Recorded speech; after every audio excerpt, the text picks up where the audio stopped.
They say it takes a village to raise a child because children need a lot of different people to look out for them. Families can use all the help they can get. After all, no parent is perfect. That's why McCoy leads the Early Intervention and Prevention Initiative. We want to showcase all of the excellent programs in our city that help families learn and grow together. Because when we learn and grow together, we make our village a better place to live. Thank you for tuning in. We hope you enjoy this episode of Our Kids, Our Families, Our Communities. Hello, I'm Mitzi Wilson, Early Intervention and Prevention Initiatives Director at McCoy, and this is Our Kids, Our Families, Our Communities, a show focused on providing resources to families in the Indianapolis community, and today we'll be talking about National Foster Care Month. To begin, I would like to introduce you to our guest, William Lewis from Connected by 25 and Brenda Chapin with The Villages. I'd like to give you both some time to kind of introduce yourselves and tell us a little bit more about your work. Brenda. I'm Brenda Chapin, as you said, with The Villages, and The Villages is a statewide nonprofit organization that serves families and children, and our mission is to champion every child's right to a safe, permanent, and nurturing home.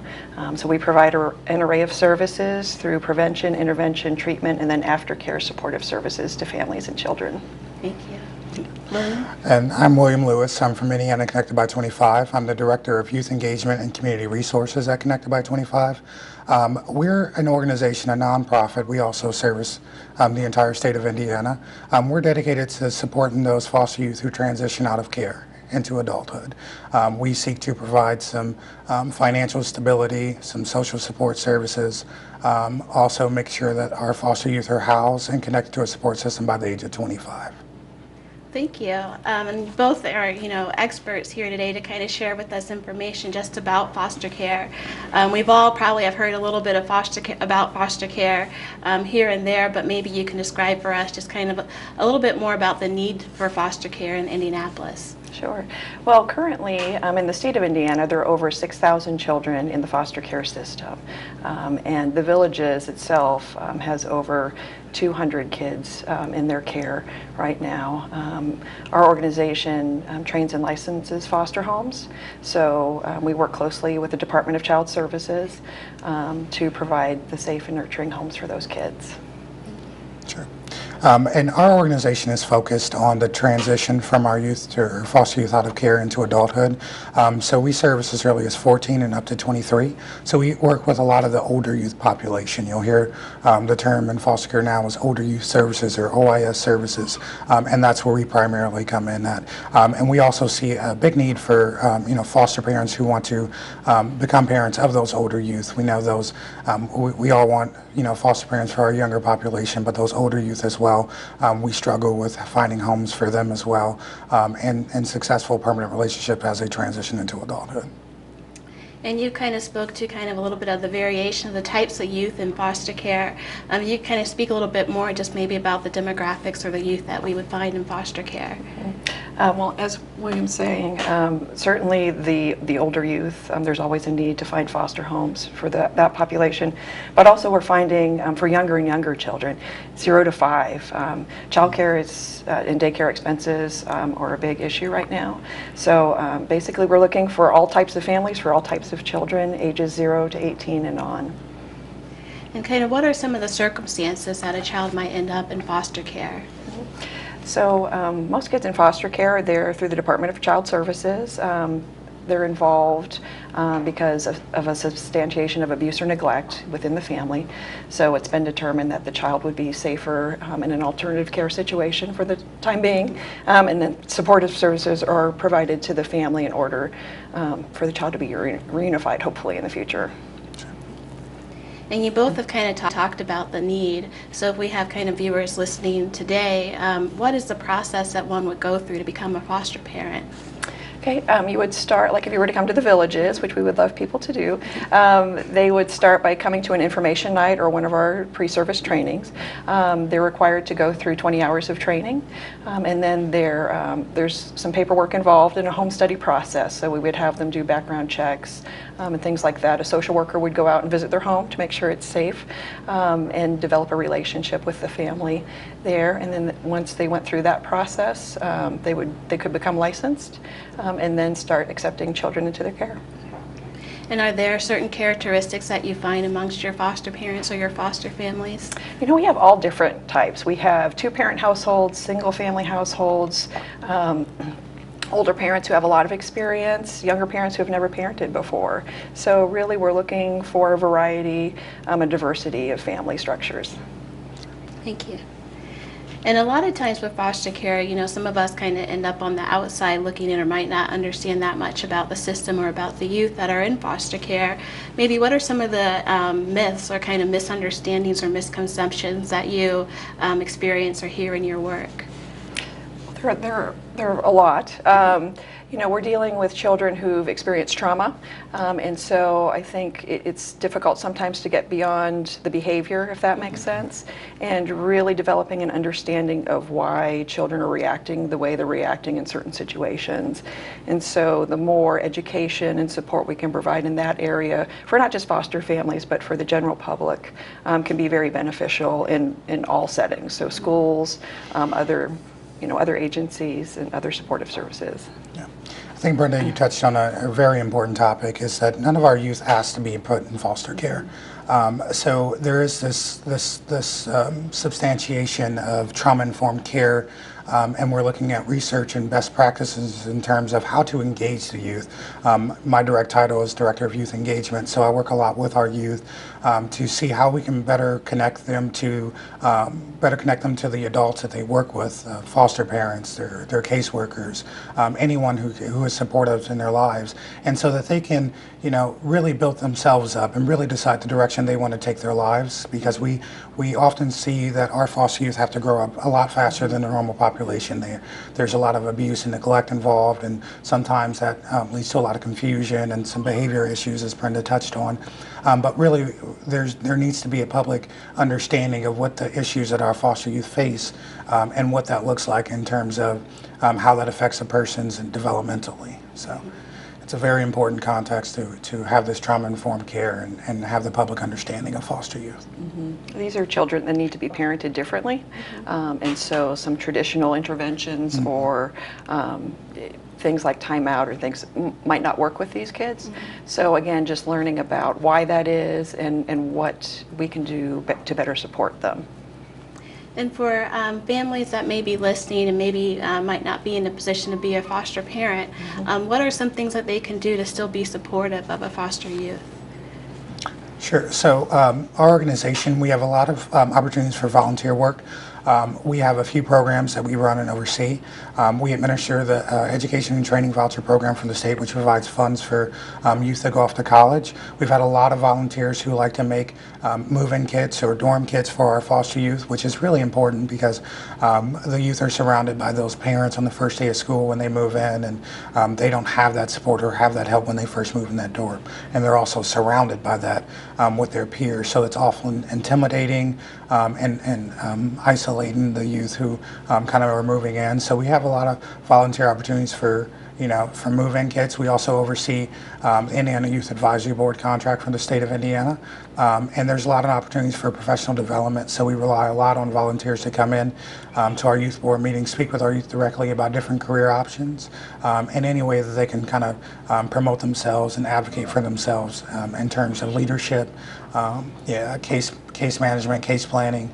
So we do rely on a lot of volunteer opportunities and a lot of volunteer support throughout the community. And we do as well. There are other opportunities, things ranging from even volunteering to help with childcare at a foster parent support group night, which is greatly needed. And I think people don't understand there are different types of fostering. So you don't necessarily have to be a foster parent that wants to do this long-term for 2 or 3 years for the same child, but we're in desperate need of emergency foster families too. So that child might just be in your care for, you know, a night up to a couple of weeks. Respite foster parents as well, so it's not that ongoing long-term commitment, but you would be a support to other foster families when maybe they have to go on a business trip or they need a break. So there's all sorts of ways to get involved. Thank you. And I know something that Indiana Connected by 25 has been focused on is really some of the issues that impact foster youth. William, can you speak a little bit more to that? I know that there's kind of some work that you have been involved in most recently in kind of an upcoming conference. Sure. So with the recent passing last year of the Strengthen Families Act, there's been a lot of revitalized conversation around normalcy in our foster care community. And normalcy, that's a term that means that we want our foster youth to experience an upbringing in a childhood and a transition to adulthood as normal as possible as a traditional child from a two-parent household. So at Connected by 25, we're Jim Casey's site, which is an annual a national foster care group who works a lot with policy and looking at trends throughout the nation to see, you know, where's our best practices, where's our best policies going to be placed at. And we have an upcoming conference coming on June 9th to promote normalcy and starting that conversation with our youth and adults here, our key stakeholders, our DCS leadership, so we can start talk about some of these normalcy issues that our youth are facing. Because currently our foster youth, our older youth, have trouble building those, we call it social capital is a term, I know Brenda you're familiar with it. There's a lot of missed opportunities for our foster youth to build those permanent social relationships, and it's difficult as they transition to an adulthood, and where I like to think that once I turned 18 I was an adult. Well, I found out better. I found out that I wasn't quite ready to take on the world myself. And so without those kind of social supports there, our youth really struggled to successfully transition without those kind of fallbacks, without, you know, becoming homeless or incarcerated and things of that nature. So we really want to promote our normalcy opportunities to provide that discussion through the state and with DCS leadership, so our youth can have those same opportunities to build those kind of foundations of those social capital.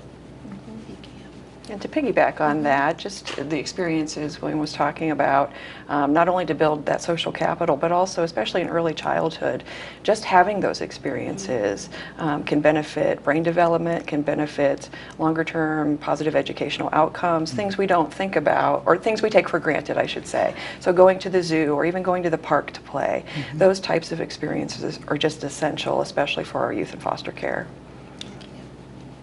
And we've kind of had a conversation just kind of around the need, you know, for foster families, for our youth in foster care, but we also understand that there is kind of a population of youth that age out of the foster care system. What is kind of the impact on them, or what are some of the concerns that they face? Yeah, so again, it goes back to, we have about 500 foster youth who age out of care every year in Indiana. And the impact that places on the community is pretty significant in terms of, are those youth transitioning out of care and relying on social support programs, welfare programs, early or adult education programs and things like that. So we know that research shows that if we invest in these youth early, that they'll have a positive impact in the community later on. So some of those needs are for more transition-based programming. We provide at Connected by 25, that's our primary objective and goal. We provide that financial literacy program, so our youth are transitioning out to care with the knowledge and expertise to understand how to manage their credit, how to balance a checkbook and build those relationships with a banking partner out in the community, so they're not accessing financial means through check cashing place or high interest loans and things like that. So there's the impact as our youth transition out of care to really connect them with the services that they otherwise would learn from a stable family. They don't see those kind of behaviors being modeled in terms of budget-wise or how to cook or how to live independently. Those behaviors aren't necessarily modeled for them. So there's a giant need for those. And as kind of part of our work at McCoy with our early intervention and prevention initiative, we're always looking for ways that we can share information with regards to prevention. And as we talked about, we understand that some of the youth end up in foster care as a result of abuse and neglect that they're experiencing in their homes. So I understand that the villages provide services to kind of help provide family support where they may be kind of experiencing some difficult or challenging times. Could you speak to that? Sure, and yeah, we have several different programs. Prevent Child Abuse Indiana is actually under the Villages umbrella, so they provide a lot of support and education to the general population as well as more specific populations about child abuse and neglect and prevention and just what everyone can do from day to day to prevent abuse. As well as we have some of the Healthy Families programs are under the Villages umbrella as well, and that is an early intervention program for pregnant and new moms. So home visitation services, building that bond with their babies to prevent negative outcomes in the future for that. Thank you. And I do understand that you both have some events coming up at your respective organizations, so I want to provide some time so that you can share that out if there are things that individuals in the community can be participating in this month or in the next coming months. Sure. Again, as I mentioned earlier, we have our Striving for Normalcy conference on Thursday, June 9th, here at in Indianapolis at the Marriott North at Keystone at the Crossing. It's an open conference to youth workers and young adults age 14 to 23 who have experienced care at some point. To learn more about that conference in specific, you can visit our website at fostersuccess.org. Events tab. We also have volunteer sections to look up volunteer opportunities as they come along, and you can RSVP directly on the site. Feel free to contact me at the agency. Our contact information is listed there as well. Thank you. And at the Villages, we have a couple things upcoming. If anyone's interested in becoming a foster parent or just learning more about the process and what that entails, we have an information night on May 24th at the Villages office. And then Family Night at Victory Field is coming up on June 16th with the Indianapolis Indians. So, speaking to the normalcy piece and providing opportunities for youth in foster care to go out and have some of those experiences, people can go on our website, villageskids.org, and purchase tickets for themselves to attend and have some fun, but also if they'd like to sponsor a foster child and foster family to go, they're able to do that. Thank you. And with it being National Foster Care Month, we definitely want to kind of use this time to kind of share resources and information, but also understand that this is kind of a year-round conversation or a year-round need. Is there anything that you would like our viewers to know, or any things that our viewers can be engaged in, not just this month, but ongoing throughout the year? Sure. I would just ask that everyone out in the community kind of do some outreach to a local foster care organization, whether that is the Villages or whoever's providing services in a state, and seek volunteer opportunities. I think there's, you spoke earlier about some of the myths and misconceptions with our foster youth. They're an important and vital piece in our community that we need to engage, and we need to engage early. So I would just encourage them to get it started and look for volunteer opportunities at any level. I know the Villages is a great organization to begin that conversation with. Also here at Indiana Connected by 25, we would also welcome those opportunities as well. And absolutely what William just said, call the Villages. We have many opportunities, whether it's giving your time, or we've had groups, make up care packages for youth in foster care and things like that. So there's an array of things people can do. Also, financial assistance, of course, is always helpful. Again, can help our foster families take youth and provide them with some opportunities they may not otherwise have. Absolutely. Thank you. Well, that is, what we have for the show today around National Foster Care Month. I did want to take the time just to kind of, repeat some information that we have the upcoming Normalcy Conference hosted by Indiana Connected by 25 on June 9th, as well as the upcoming event at Victory Field. Family Night. The Family Night.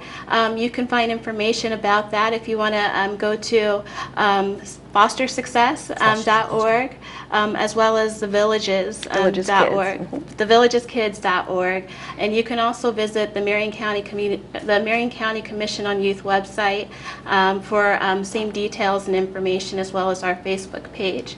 So I thank you all for watching and viewing our show today, and I look forward to next time.